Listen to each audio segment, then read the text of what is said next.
मेरा नाम कसक है। शादी वाले दिन मुझे अपने पति से मिलने की बहुत बेकरारी थी। मेरे मन में शरारत सूझी और मैंने सोचा कि क्यों ना मैं एक बार सारी रस्मों के होने से पहले ही उनसे जाकर मिल आऊं। यही सोचती हुई मैं सबकी नज़रों से बचकर अपने पति के कमरे में पहुंची तो अंदर का नज़ारा देखकर मैं तो दंग रह गई थी, क्योंकि मेरे पति ने उस वक्त जो शेरवानी पहन रखी थी वो उन्होंने उतार दी थी और उन्होंने कुछ भी नहीं डाल रखा था और वो बुरी तरह से हाँफ रहे थे। लेकिन जैसे ही मैं वहाँ पहुँची तो वो बहुत घबरा गए और उन्होंने अपने आप को पास पड़ी हुई एक चादर से पूरी तरह से लपेट लिया। इससे पहले कि मैं उनसे कुछ भी कह पाती, तभी अचानक मेरी माँ ने मुझे आवाज़ लगा दी, जिससे मैं घबराकर उनके पास पहुँच गई। मुझे लगा कि कहीं किसी को पता चल गया कि मैं अपने पति से शादी से पहले ही मिलने पहुँच गई थी तो बिना बात के बवाल हो जाएगा।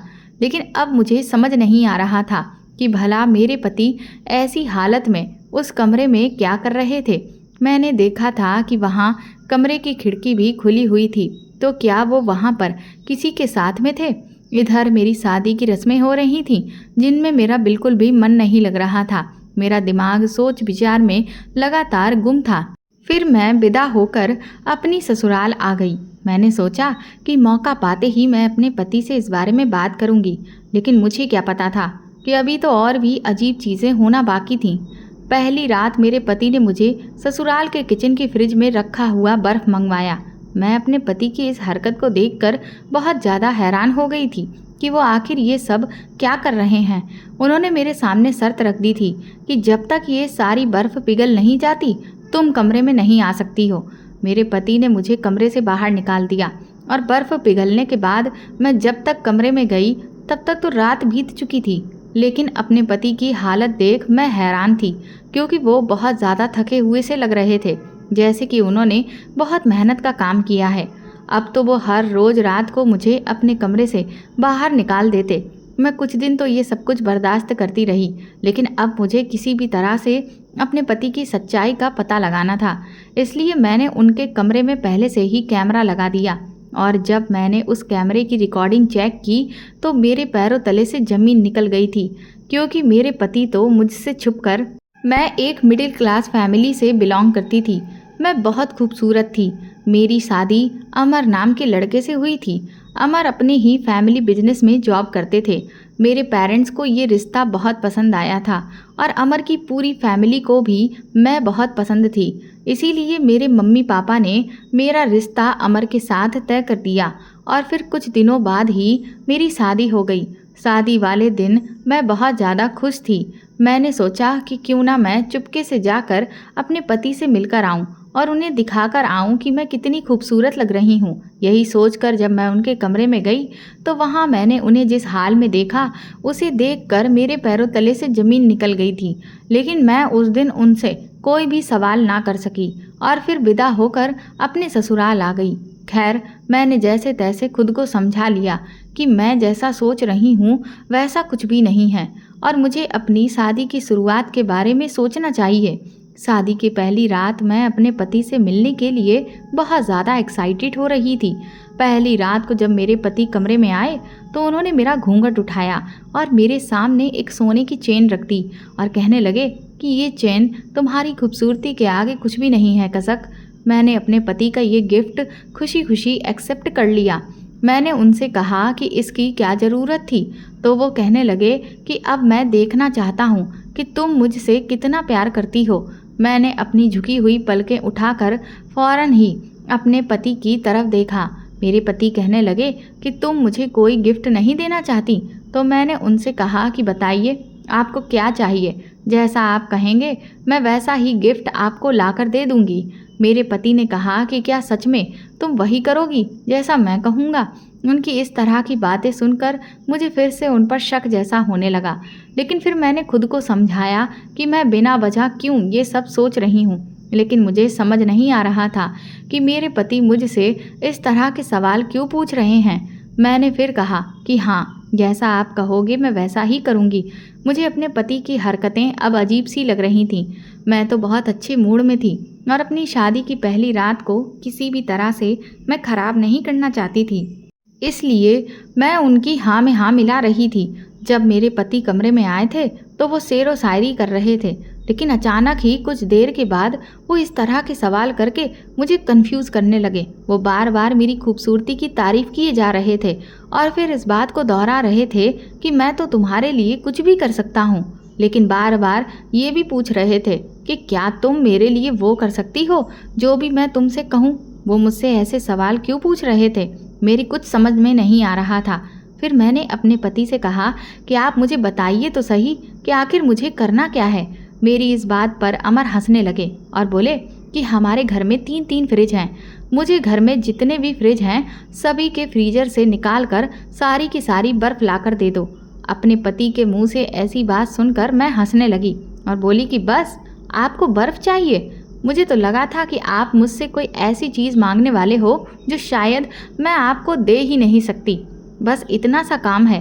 अभी तक मुझे ये समझ नहीं आ रहा था कि मेरे पति इस टाइम पर मजाक भी कर सकते थे। आखिर इतनी रात को उन्हें बर्फ़ की क्या ज़रूरत थी? और फिर मौसम भी तो नॉर्मल ही था, ना ज़्यादा गर्मी हो रही थी ना ज़्यादा सर्दी हो रही थी। इसलिए पहले तो मुझे यही लगा कि वो मजाक कर रहे हैं, मगर वो जब अपनी ज़िद पर अड़ गए तब फिर मैं समझ गई कि कहीं ऐसा तो नहीं कि वो शादी की पहली रात को मुझे आजमा रहे हैं कि मैं उनके लिए क्या कर सकती हूँ और क्या नहीं। मुझे मेरी भाभी ने समझाया भी था कि कभी कभी पति अपनी पत्नियों को आजमाने के लिए उनके आगे ऐसे इम्तिहान रख देते हैं जिससे पत्नियां आसानी से नहीं कर सकती। लेकिन मेरे पति ने मुझे जो इम्तिहान दिया था वो तो बहुत ही आसान था। मैं अपने पति की नज़रों से गिरना नहीं चाहती थी, इसलिए मैंने कहा कि इतनी रात को अगर मुझे किसी ने किचन में टहलते हुए देख लिया तो फिर कोई क्या सोचेगा। अमर कहने लगे, कोई बात नहीं, तुम कोई भी बहाना बना देना। लेकिन अमर ने कहा कि घर में 3-3 फ्रिज हैं और मुझे तीनों ही फ्रिज से बर्फ़ निकाल कर तुम्हें देनी होगी। शर्त यही है, एक फ्रिज तो मेरे कमरे में ही मौजूद था, दूसरा फ्रिज जेठानी के कमरे में था और तीसरा फ्रिज किचन में था। मैं किचन की फ्रिज से भी बर्फ़ निकाल कर ला सकती थी और अपने कमरे की फ्रिज से भी बर्फ़ निकाल कर अपने पति को दे सकती थी। लेकिन मेरी जेठानी के कमरे में जो फ्रिज था उसका बर्फ़ निकालना आसान नहीं था। मैं उनसे बर्फ़ मांगती तो फिर वो मुझसे सवाल करती कि तुम्हें आखिर इतनी रात को बर्फ़ की क्या ज़रूरत है। मेरे पति कहने लगे, अब अभी तुमने ही तो कहा कि जैसा आप कहोगे मैं वैसा ही करूँगी। मैंने तो तुम्हें एक मामूली सा काम दिया है, तुम अगर ये भी नहीं कर सकती हो तो फिर रहने दो। मैंने अपने पति से कहा कि नहीं नहीं, मैं ये काम कर दूंगी। मेरी जेठानी का कमरा कौन सा था ये तो मुझे नहीं पता था, लेकिन मेरे पति ने मुझे बता दिया कि नीचे दाईं तरफ जाकर उनकी भाभी का कमरा है। मैं उस वक्त दुल्हन के रूप में सजी धजी थी और उसी हालत में अपने घर में आधी रात के टाइम मैं बर्फ़ ढूंढने के लिए टहल रही थी। पहले मैंने किचन की फ्रिज से बर्फ़ निकाला और फिर उसके बाद मैं अपनी जेठानी के कमरे का दरवाज़ा बजाने लगी। दरवाज़ा बजाते हुए मुझे काफ़ी देर हो गई थी, लेकिन कोई दरवाज़ा खोल ही नहीं रहा था। लेकिन मैं भी क्या करती, बिना बर्फ़ लिए तो मैं यहाँ से नहीं जा सकती थी। तकरीबन 20 मिनट के बाद दरवाज़ा मेरी जेठानी ने खोला और वो अपनी आंखें मलती हुई कमरे से बाहर आईं। लेकिन उन्होंने जैसे ही दरवाज़ा खोलते ही मुझे सामने देखा तो उनके होश उड़ गए। वो मुझे देखकर हैरानी से कहने लगी, कसक तुम इतनी रात को यहाँ क्या कर रही हो? मैंने कहा, भाभी मुझे बर्फ़ चाहिए। वो तुरंत ही और ज़्यादा हैरत में आंखें फाड़कर बोली, इस टाइम पर तुम्हें बर्फ़ की क्या ज़रूरत पड़ गई है? मैंने कहा, वो मैं आपको सुबह बताऊंगी, प्लीज़ आप मुझे जल्दी से बर्फ़ दे दीजिए। सॉरी, आपको मैंने तंग किया। उन्होंने अच्छा कहा। फिर वो जाकर अपनी फ्रिज से बर्फ़ ले आईं और मुझे दे दी। फिर मैंने उन्हें कहा, अब आप सो जाइए, बाकी की बात हम सुबह करेंगे। मेरी जेठानी मुझे बड़ी हैरानी भरी नज़रों से देखती हुई कमरे के अंदर गई और दरवाज़ा बंद कर लिया। मैंने सारी बर्फ़ को इकट्ठा करके अपने पति को दे दिया था, लेकिन मैं ये सोच रही थी कि मेरे पति मेरी इस हरकत से इम्प्रेस हो जाएंगे। मैं जब बर्फ़ लेकर अपने पति के पास गई तो उनकी आंखों में खुशी की चमक थी। वो कहने लगे, इस बर्फ़ को इधर टेबल पर रख दो। मैंने सारी बर्फ़ टेबल पर रख दी तो मेरे पति बच्चों की तरह खुश हो गए। वो मेरे करीब आकर कहने लगे, कसक तुम बहुत अच्छी हो, अब तुम बस मेरी एक आखिरी बात और मान लो। मैं अपने पति के मुंह से अपनी तारीफ सुनकर खुश हो गई थी। मैं कहने लगी, जी मैं तो आपकी हर बात मानने के लिए तैयार हूँ। वो कहने लगे, नहीं, अगर पहली रात ही तुमसे हर बात मनवाने लगा तो तुम सोचोगी तुम्हारा पति तुम पर हुक्म चला रहा है। मेरी तुमसे सिर्फ एक ये रिक्वेस्ट है कि तुम अब कमरे से बाहर चली जाओ और तब तक कमरे में वापस नहीं आना जब तक ये बर्फ़ पिघल कर ख़त्म नहीं हो जाती। जब बर्फ़ पिघल कर ख़त्म हो जाएगी तो मैं तुम्हें खुद ही बुला लूँगा। अमर की बात सुनकर मुझे बहुत हैरानी हुई और उससे कहीं ज़्यादा तो मुझे दुख हुआ था, मगर मैं जानती थी कि वो मुझे आजमा रहे हैं। इसलिए मैंने कहा कि कोई प्रॉब्लम नहीं है। मैं कमरे से बाहर निकल आई। मैंने देखा कि कमरे के बाहर एक कुर्सी रखी थी। मैं उस पर जाकर बैठ गई। मुझे बस इस बात का डर लग रहा था कि कहीं कोई मुझे बाहर देख ना ले, क्योंकि अगर कोई मुझे देख लेता तो फिर 1000 तरह के सवाल करता और मैं उन्हें क्या जवाब देती।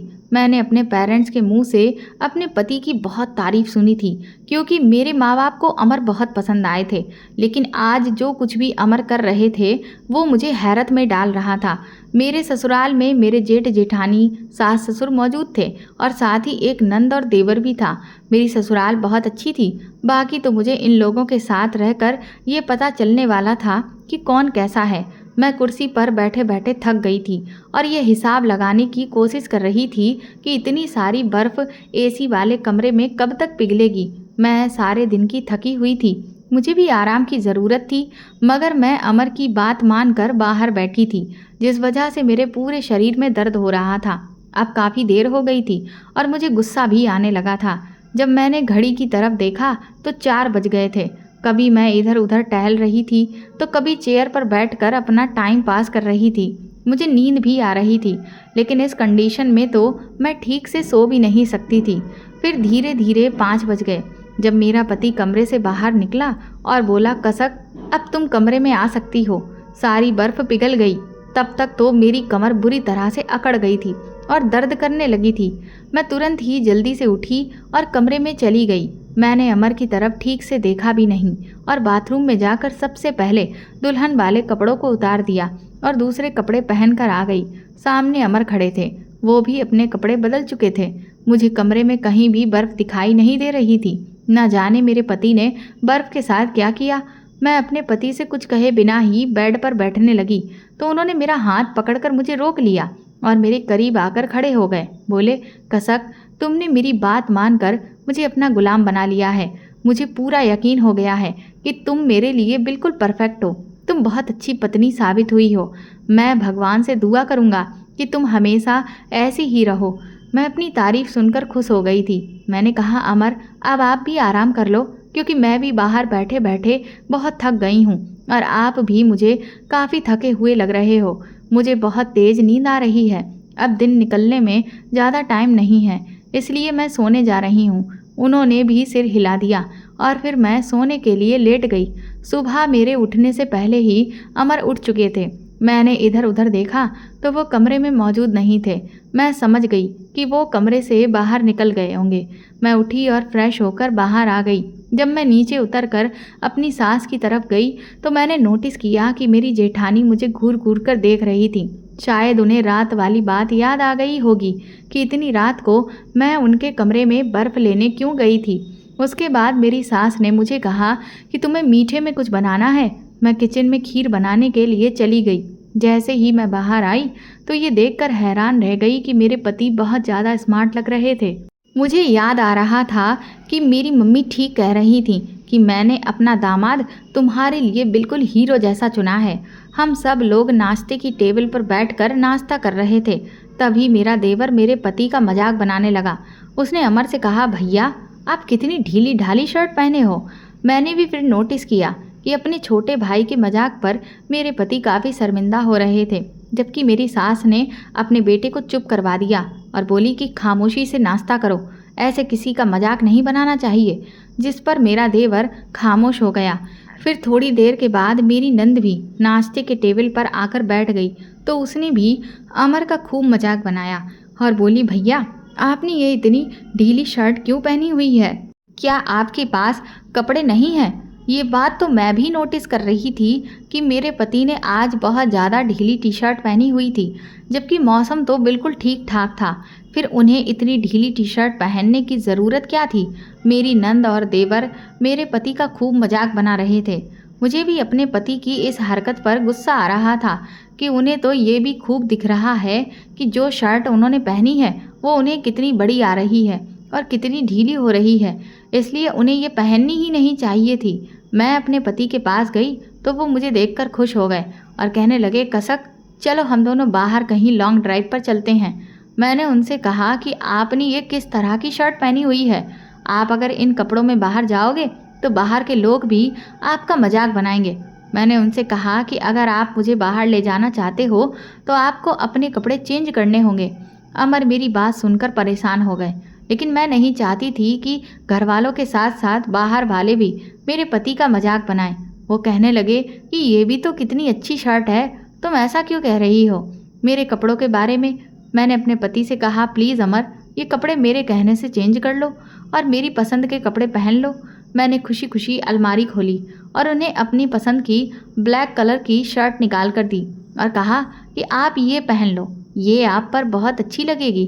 पता नहीं क्यों मेरे पति का चेहरा उदास हो गया था। थोड़ी देर के बाद मेरे हाथ से शर्ट लेकर वो बाथरूम में चेंज करने के लिए चले गए। उन्होंने मेरे कहने पर मेरी ही पसंद वाली शर्ट को पहन लिया था। इस शर्ट को पहनकर वो बहुत ज़्यादा स्मार्ट लग रहे थे। मेरी तो उन पर से नज़र हट ही नहीं रही थी, लेकिन उनके चेहरे से परेशानी नज़र आ रही थी। मेरे पति बार बार आते और बार बार कमरे के अंदर चले जाते। मुझे ऐसा लग रहा था जैसे उन्हें किसी का इंतज़ार है। फिलहाल मैंने ये सब इग्नोर कर दिया था। फिर वो किचन में जाकर फ्रिज के पास खड़े हो गए और फ्रिज से बर्फ़ निकालने लगे। मैं उनके करीब गई, उन्हें देखकर हंसने लगी कि वो मुझे चिढ़ाने के लिए ही ये सब कुछ कर रहे हैं। मेरे पति मुझे बाहर लॉन्ग ड्राइव पर ले गए। बाहर मैंने देखा कि मेरे पति मुझे कुछ परेशान नज़र आ रहे थे। वो बार बार कभी इधर उधर देखते तो कभी अपने कपड़ों को छूकर देख रहे थे। मेरे कुछ भी समझ नहीं आ रहा था। मुझे ऐसा लग रहा था कि जैसे कि वो इस बात से घबरा रहे हों कि कोई उन्हें यहाँ देख ना ले। मेरे पति कहने लगे, अब हमें यहाँ बहुत टाइम हो गया है, क्या अब हम घर चल सकते हैं? मैंने कहा कि अभी तो हम लोग यहाँ आए हैं, आप यहाँ आने के लिए तो बहुत खुश थे, लेकिन अब आपको इतनी जल्दबाजी क्यों हो रही है? वो कहने लगे कि मुझे ऑफिस का कुछ ज़रूरी काम घर पर करना है, बस इसीलिए कह रहा हूँ। मैंने कहा, अच्छा ठीक है। फिर हम दोनों बाहर आ गए। अपने पति के साथ पहली लॉन्ग ड्राइव मुझे बहुत पसंद आई थी। हम जब घर आए तो अभी भी मेरे पति बहुत ज़्यादा परेशान लग रहे थे। मैंने उनसे उनकी परेशानी के बारे में पूछा तो कहने लगे, बस मेरी थोड़ी तबीयत ठीक नहीं है। मैंने कहा, अगर तबीयत ठीक नहीं है तो आप डॉक्टर से दवा ले आओ। इस पर अमर बोले, मुझे दवाई की ज़रूरत नहीं है। मैंने कहा, फिर आखिर किस चीज़ की ज़रूरत है? वो कहने लगे कि तुम फिर से जाकर मेरे लिए बर्फ़ ले आओ। अमर के मुंह से ये बात सुनकर मैं उनकी शक्ल देखती ही रह गई थी। मैं सोच में पड़ गई कि भला तबीयत खराब होने में बर्फ़ की क्या ज़रूरत होती है। और फिर मजबूर होकर मैं बर्फ़ लेने के लिए कमरे से निकल ही रही थी कि तभी अमर ने मुझे आवाज़ लगाई और बोले कि इस टाइम सब लोग तुम्हें बर्फ़ लाते हुए देख लेंगे, इसीलिए किसी को कुछ बताना नहीं। अगर कोई पूछे कि बर्फ़ की क्या ज़रूरत है तो कोई बहाना बना देना, लेकिन बर्फ़ भी ले आना। अमर की ये बात मुझे बड़ी अजीब लग रही थी। मैं किचन में बर्फ़ निकालने गई तो मेरी सास किचन में ही खड़ी हुई थी। उन्होंने मुझे देखा कि मैं बर्फ़ निकाल रही हूँ तो उन्होंने मुझसे पूछा कि तुम इतनी ढेर सारी बर्फ़ का करोगी क्या? मैंने अपनी सास को कोई जवाब नहीं दिया, बस मुंह बंद करके मैं फ़ौरन ही किचन से बाहर निकल आई। मेरी सास को मेरी ये हरकत अजीब लगी थी क्योंकि उनकी बात का मैंने उन्हें कोई जवाब नहीं दिया। मैंने अपने पति को बर्फ़ लाकर दे दी। वो कहने लगे, अब तुम कमरे से बाहर चली जाओ। ये सुनकर मुझे बहुत बुरा लगा, लेकिन मैं कर क्या सकती थी। मैं बाहर निकल आई। तब तक रात के 11 बज चुके थे, इसीलिए कमरे के बाहर कोई भी नहीं था। इस घर में सब लोग 11 बजे तक अपने अपने कमरों में चले जाते थे, लेकिन मुझे टेंशन भी हो रही थी कि अगर मुझे किसी ने बाहर देख लिया तो फिर मैं क्या जवाब दूंगी। मैं कल की तरह ही चेयर पर बैठ गई थी क्योंकि मुझे पता था कि आज भी अमर मुझे खुद कमरे के अंदर आने के लिए कहेंगे, तभी मुझे कमरे में जाने को मिलेगा। और फिर पिछली रात की तरह ही अमर ने मुझे तकरीबन 5 बजे के आसपास जाकर बुलाया। वो कहने लगे, अब तुम कमरे में आ सकती हो कसक। इस बार मैंने अपने पति पर एक गहरी नज़र डाली तो मैंने देखा कि वो आज भी बहुत ज़्यादा थके हुए लग रहे थे। लेकिन इधर मैं भी सोने के लिए परेशान थी, इसीलिए आकर तुरंत ही अपने बेड पर लेट गई। मैं कल भी अपने पति के साथ कोई वक्त नहीं बिता पाई थी और आज भी नहीं बिता पाई थी, इसलिए मैंने अमर से कहा कि आप भी लेट जाइए। लेकिन ये क्या था, मेरे पति ने फौरन ही अपना तकिया उठाया और सोफे पर जाकर लेट गए। मैंने अमर से कहा कि आप सोफे पर जाकर क्यों लेट गए हो? तो वो कहने लगे कि मैं बहुत ही प्रैक्टिकल लड़का हूँ, अरेंज मैरिज पर यकीन तो रखता हूँ, मगर एक दूसरे को समझे बिना मैं किसी भी रिश्ते को शुरू करना पसंद नहीं करता। इसीलिए कुछ रातों तक मैं सोफे पर ही सोया करूँगा, जब तक कि हम दोनों एक दूसरे को अच्छी तरह से जान पहचान नहीं लेंगे। मैंने अपने पति की इस बात पर हाँ में हाँ मिला दी थी, क्योंकि मुझे समझ ही नहीं आ रहा था कि मैं उनसे क्या कहूँ। लेकिन मैं मन ही मन सोच रही थी कि मेरे पति मेरे साथ ये सब क्यों कर रहे हैं, वो तो साफ साफ मुझसे बच रहे हैं। इसलिए कुछ देर सोचने के बाद मुझे अंदर ही अंदर गुस्सा आने लगा, क्योंकि मुझे अब फिर से शादी वाली रात का वो नज़ारा बार बार याद आ रहा था। इसलिए मैंने अमर से कहा कि मुझे ऐसा लगता है कि आपके घर वालों ने आपकी शादी मेरे साथ ज़बरदस्ती करवाई है। मुझे लगा कि वो ये कहने वाले हैं कि नहीं, ऐसी तो कोई भी बात नहीं है, मैं तो तुम्हें पसंद करता हूँ। मगर अमर ने तो कुछ ऐसा कहा जिसे सुनकर मेरे होश उड़ गए थे।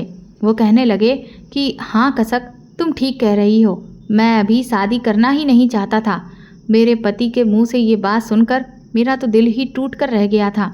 मैं मुंह लटका कर चुपचाप बेड पर लेट गई। मेरी आंखों से आंसू आने लगे थे और यही सब सोच सोच कर मैं सो ही नहीं पाई। मेरा दिमाग शुरू से लेकर अब तक की सारी बातों को सोचकर दर्द करने लगा था। अब मुझे बहुत बुरा लग रहा था कि मैं अमर की ज़िंदगी में एक अनचाही इंसान हूँ। मुझे ज़बरदस्ती उनके ऊपर थोप दिया गया है।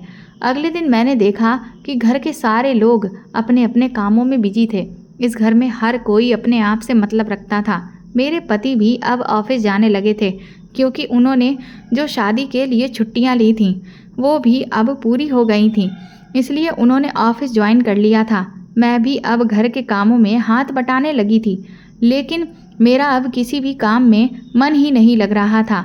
मैंने अपनी सास से कहा कि मैं अपने मायके जाना चाहती हूँ। मेरी सास ने मुझे जाने की परमिशन दे दी थी। मैंने अमर से भी कॉल करके मायके जाने की परमिशन लेनी चाहिए, तो उन्होंने कॉल अटेंड ही नहीं की। फिर मैंने उनके केबिन वाले नंबर पर कॉल की।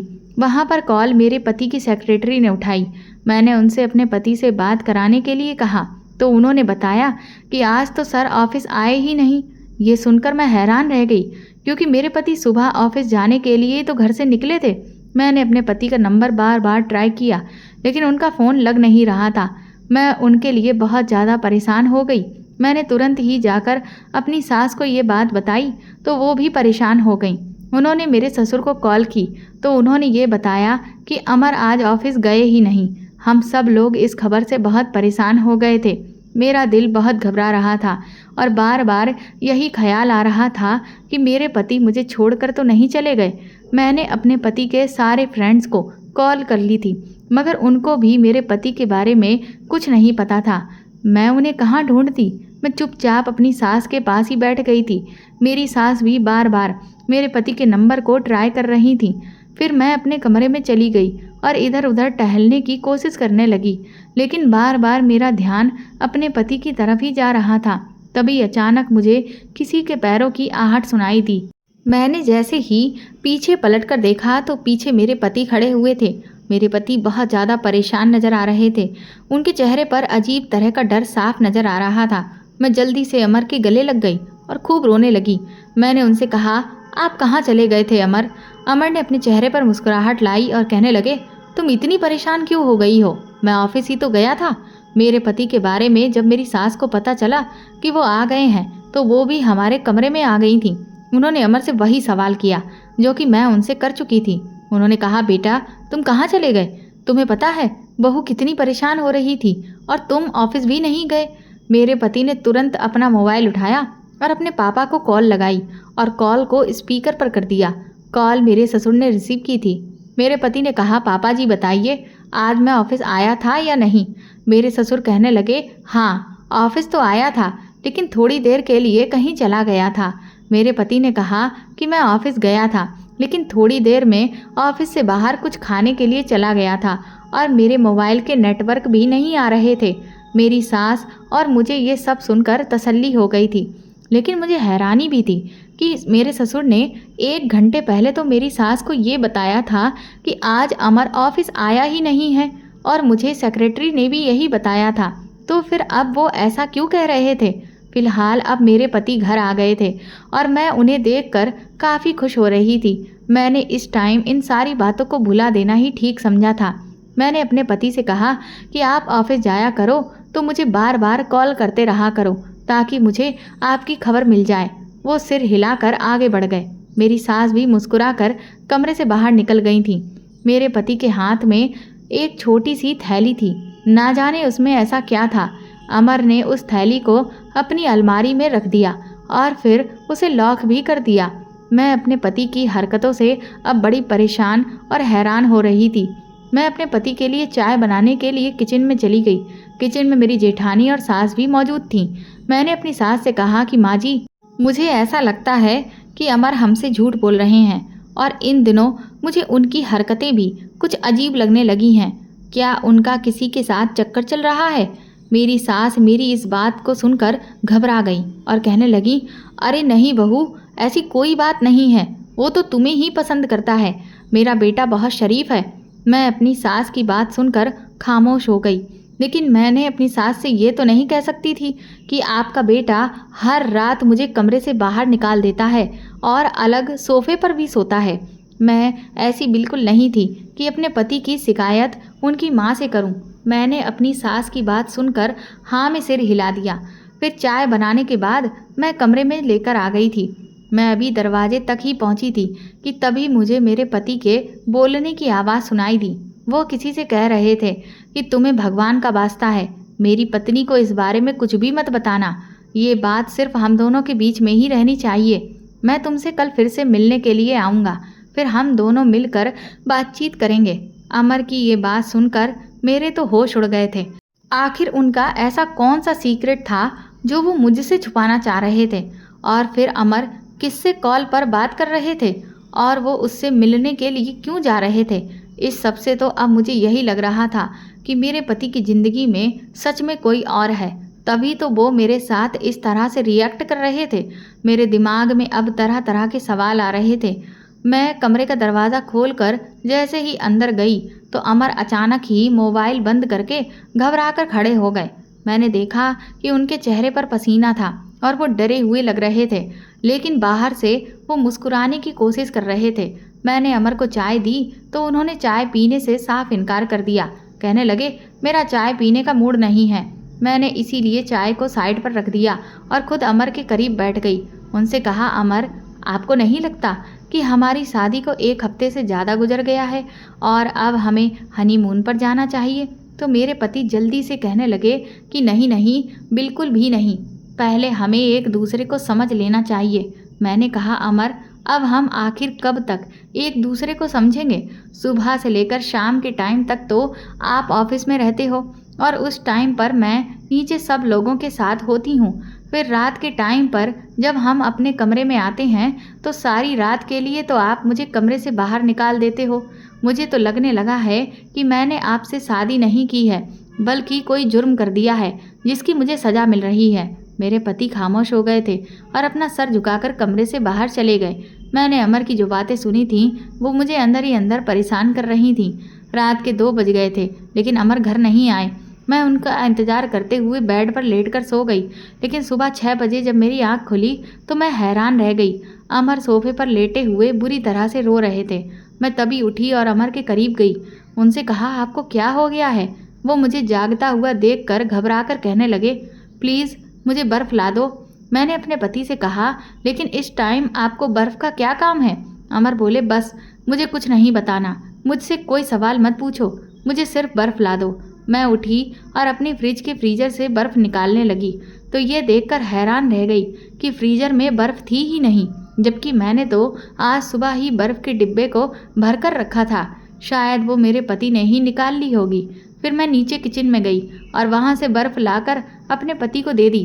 मेरे पति ने बर्फ़ देखी तो जल्दी जल्दी मुझे कमरे से निकाल कर दरवाजे को अंदर से बंद कर लिया। मैं सोचती रह गई कि अमर ये सब कुछ क्या कर रहे हैं, इस सब के पीछे आखिर क्या राज छुपा हुआ है। मेरे तो कुछ समझ नहीं आ रहा था। मैंने सोचा कि मैं तो इस बारे में अब पता लगा कर ही रहूँगी कि ये सब क्या है। मेरे पति जिससे कल फ़ोन पर बात कर रहे थे, उसने कहा था कि वो कल दोपहर के टाइम पर उससे मिलने के लिए जाएंगे। मैंने सोचा कि दोपहर के टाइम पर मैं फ़ोन करके पूछूंगी कि वो कहाँ पर हैं। फिर मैंने सोचा कि मैं अपने ससुर से इस बारे में पूछती हूँ। इसीलिए मैंने दोपहर के टाइम पर उन्हें कॉल लगाकर पूछा कि अमर ऑफिस में है या नहीं। तो ससुर ने बताया कि हाँ, वो अपने कैबिन में काम कर रहा है। फिर मैंने शाम के टाइम पर भी अपने ससुर को कॉल लगाकर पूछा तो उन्होंने बताया कि वो आज कहीं नहीं गया, सारा दिन ऑफिस में ही रहकर उसने काम किया है। मुझे उनकी बात सुनकर थोड़ी तसल्ली हो गई थी, क्योंकि मुझे लग रहा था कि कहीं मेरे पति का किसी लड़की के साथ चक्कर तो नहीं चल रहा है। शायद वही लड़की हो जिससे मेरे पति फ़ोन पर मिलने की बात कर रहे थे, और शायद जहाँ तक मेरा अंदाज़ा सही है, वो शादी वाली रात भी उनसे मिलने आई थी।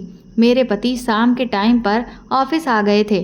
कपड़े चेंज करने के बाद वो लैपटॉप लेकर बैठ गए और काफ़ी देर तक अपने काम में बिजी रहे।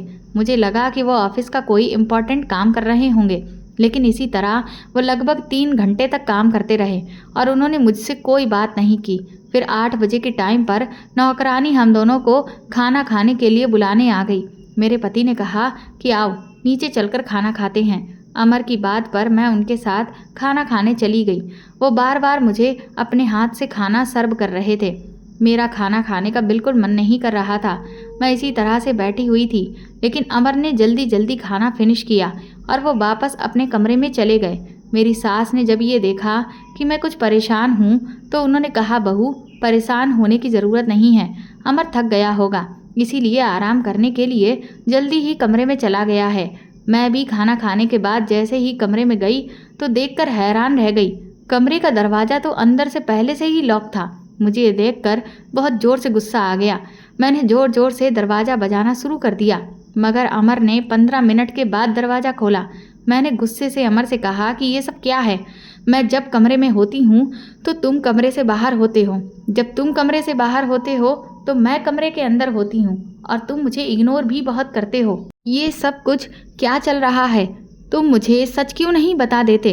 अगर तुम मुझे छोड़ना चाहते हो तो साफ साफ बता दो, मैं खुशी खुशी तुम्हारा घर छोड़कर चली जाऊंगी। मुझे वैसे भी इस शादी ने टेंशन के अलावा और कुछ भी नहीं दिया है। मेरे पति ने जल्दी से मेरे आगे हाथ जोड़ लिए और उनकी आंखों में आंसू आ गए।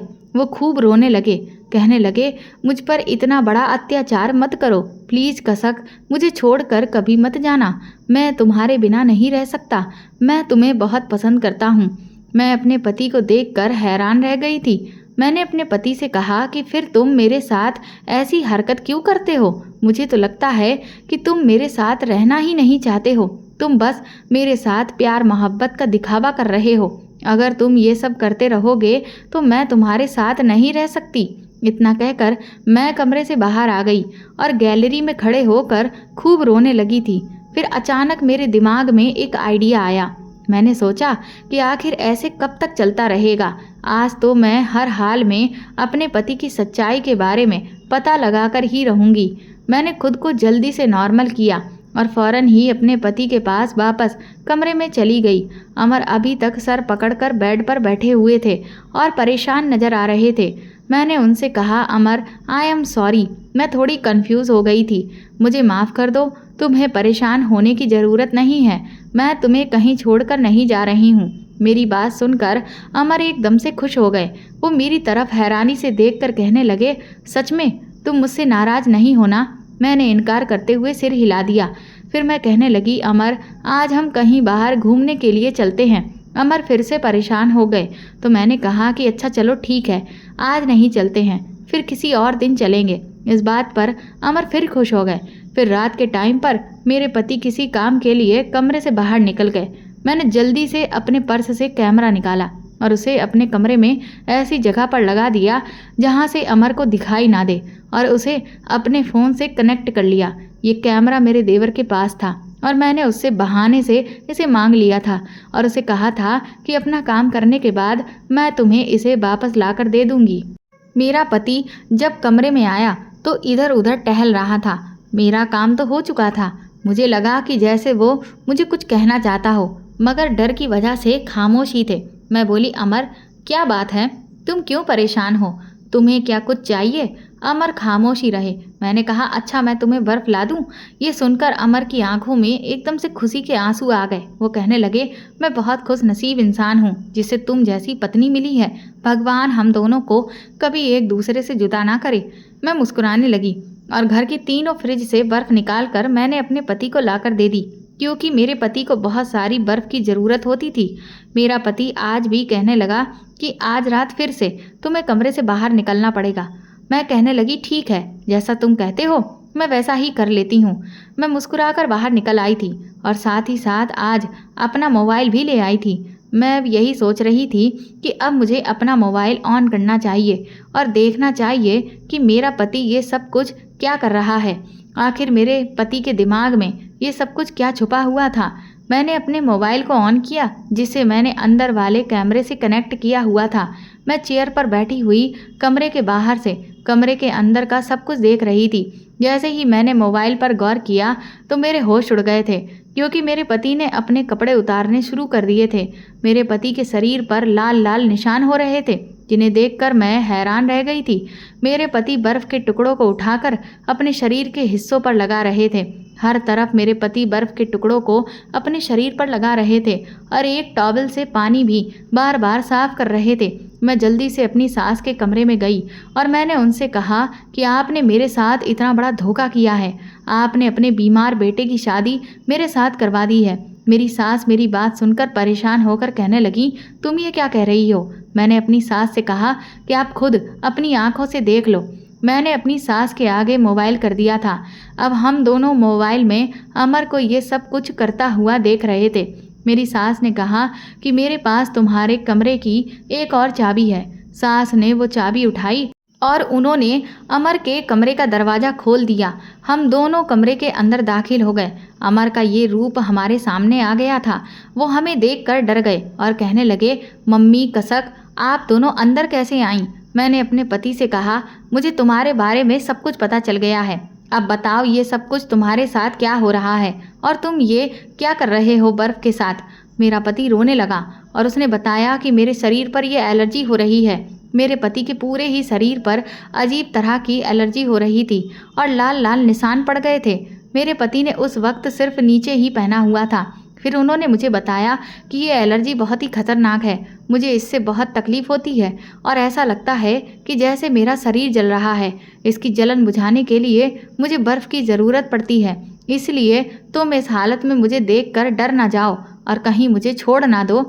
इसीलिए मैं तुम्हें कमरे से बाहर निकाल दिया करता था। ये देखो मेरा शरीर, मैं बहुत ज़्यादा तकलीफ़ में हूँ। मेरा पति अपना शरीर जो कि लाल पड़ा हुआ था मेरे आगे लेकर खड़ा हो गया। मेरे पति को बहुत खतरनाक वाली एलर्जी थी। मेरी सास भी उनको देखकर रोने लगी। अमर ने कहा, मेरी गर्दन से लेकर पैरों तक ये एलर्जी फैलती जा रही है, इसीलिए तो मैं ढीले कपड़े पहनना पसंद करता हूँ। लेकिन तुमने मुझे इस तरह के कपड़े पहनने से भी मना कर दिया था। मुझे कपड़ों से चुभन महसूस होती है। मेरी सास ने कहा, बेटा लेकिन ये सब कुछ तुम्हारे साथ कब से है? अमर ने कहा, मम्मी आपको याद है पिछले 7 महीने पहले मैं ऑफिस की मीटिंग के लिए चीन गया हुआ था। वहाँ पर मैंने एक अजीब तरह का खाना होटल में खा लिया था, जिसे खाने के बाद मुझे एलर्जी हो गई। आप लोगों ने मेरा रिश्ता कसक के साथ उस समय फिक्स कर दिया था। कसक की जब आपने मुझे फ़ोटो दिखाई थी तो वो मुझे पसंद आई थी और मैं इसी से शादी करना चाहता था। अगर आप लोगों में से किसी को भी मेरी एलर्जी के बारे में पता चल जाता तो मेरी कसक के साथ शादी नहीं हो पाती। इसीलिए मैंने कसक से सच्चाई को छुपा कर रखा। मैं कसक के करीब नहीं आता था कि कहीं उसकी नज़र मेरे शरीर पर पड़ गई तो वो मुझे उसी वक्त छोड़कर चली जाएगी। अपनी शादी वाले दिन भी मैं इस एलर्जी की वजह से बहुत परेशान था, इसलिए मुझसे वो शेरवानी भी पहनी ही नहीं जा रही थी, जिस वजह से मैं बार बार अपने कमरे में जा रहा था और दरवाज़ा बंद करके शेरवानी हटा देता था। अमर की ये बात सुनकर मुझे वो नज़ारा याद आ गया जो उस रात मैंने देखा था। अमर बोले, मैं ऐसा हरगिज नहीं चाहता था कि आप सबको ये पता चले, लेकिन पता नहीं आप लोगों को आज ये सब कुछ किस तरह से पता चल गया। मैंने अमर से कहा कि मैंने तुम्हारी सच्चाई जानने के लिए कमरे में कैमरा लगा दिया था, जिसकी वजह से ही मुझे सब कुछ पता चल गया। मैंने कहा, अमर तुम डॉक्टर से इलाज क्यों नहीं करवाते? वो बोले कि डॉक्टर से मेरा इलाज चल रहा है, लेकिन मुझे कोई फ़र्क ही नहीं हो रहा। मुझे सिर्फ बर्फ़ लगाने के बाद ही सुकून मिलता है, इसलिए मैं बार बार तुमसे बर्फ़ मांगता रहता हूँ। मैं खुद अगर बार बार बर्फ़ निकालता तो मेरे घर वालों को मुझ पर शक हो जाता, इसीलिए मैं तुम्हें बर्फ़ निकालने के लिए भेजता था। मैं दवाई तो लगाता हूँ, लेकिन जब मैं थोड़े से टाइट कपड़े पहन लेता हूँ तो मुझे बहुत ज़्यादा जलन महसूस होती है। शादी की पहली रात भी मैंने इसीलिए तुमसे छुपा कर बर्फ़ मंगवाई थी, क्योंकि उस दिन भी मैंने बहुत टाइट कपड़े पहने थे, जिस वजह से मैं बहुत तंग आ गया था। मुझे इस तरह से बर्फ़ का इस्तेमाल करने से सुकून मिल जाता है, और अपना सुकून पाने के लिए मैं तुम्हें कमरे के बाहर निकाल देता हूँ। उस दिन भी मैं ऑफिस से डॉक्टर के पास ही गया था। मेरा ये राज कोई नहीं जानता सिवाय पापा के, क्योंकि ऑफिस के केबिन में भी जाकर मैं कपड़े उतार देता हूँ, इसीलिए पापा को इस बारे में सब कुछ पता है। मेरा एक फ्रेंड है, उससे मैं एक दिन कॉल पर बात कर रहा था। उसने कहा कि अगर तुमने अपना इलाज अच्छे डॉक्टर से नहीं करवाया तो फिर मैं ये सब कुछ भाभी को बता दूंगा। मैंने उसे बहुत समझाया कि वो मेरा ये राज किसी को ना बताए। मैं अपना इलाज अच्छे डॉक्टर से ही करवा रहा हूँ, लेकिन क्या करूँ, मुझे फ़र्क ही नहीं पड़ रहा, क्योंकि मैं भी इस एलर्जी से बहुत ज़्यादा परेशान हो गया हूँ। मैं डर रहा था कि कहीं तुम मुझे छोड़कर ना चली जाओ, इसीलिए मैं तुम्हारे साथ ये सब कुछ कर रहा था। अब मैं तुम्हारे सामने हूँ, तुम चाहो तो मुझे छोड़कर जा सकती हो, लेकिन मैं क्या करूँ, मैं बहुत मजबूर हूँ, मैं कुछ नहीं कर सकता। अब जैसा तुम्हारा मन करे तुम वैसा ही करो। अमर की बात सुनकर मेरी आंखों में आंसू आ गए। मैंने उनसे माफ़ी मांगी। मेरी सास भी बहुत ज़्यादा रो रही थी। मैंने कहा, अमर मुझे माफ़ कर दो, मैं तुम्हें गलत समझ रही थी। तुम तो बहुत तकलीफ़ से गुजर रहे हो, मैं तुम्हें नहीं छोड़ सकती। तुम फिक्र मत करो, तुम ठीक हो जाओगे। हम लोगों ने काफ़ी दिनों तक अमर को नए नए डॉक्टरों को दिखाया, लेकिन एक डॉक्टर ने अमर को लंदन जाने के लिए कंसल्ट किया था। अब मैं अमर के साथ लंदन आई हुई हूँ और यहाँ पर आए हुए मुझे 6 महीने गुजर गए हैं। डॉक्टर ने यहाँ अमर को एडमिट कर लिया है। यहाँ उनका बहुत अच्छा ट्रीटमेंट चल रहा है और उनकी एलर्जी पर भी काफ़ी फ़र्क पड़ा है। डॉक्टर ने अमर का फुल कंप्लीट कोर्स 8 महीने का बताया है। अब सिर्फ 2 महीने रह गए हैं। 2 महीने के बाद हम अमर को घर ले जा सकते हैं, और मुझे पूरी उम्मीद है कि भगवान ने मेरे पति को जब इतना ठीक कर दिया है तो वह अब उन्हें पूरी तरह से भी ठीक कर देंगे। मुझे अपने पति से कोई शिकायत नहीं है। मैं चाहती हूँ कि मेरी ज़िंदगी अपने पति के साथ हंसी खुशी गुजरे, और अब मैं अपने पति पर पूरी तरह से भरोसा भी करती हूँ। तो दोस्तों, आपको ये कहानी कैसी लगी हमें कमेंट करके ज़रूर बताएं, और प्लीज़ इस कहानी को ज़्यादा से ज़्यादा शेयर और लाइक करके मेरे चैनल को सपोर्ट करें।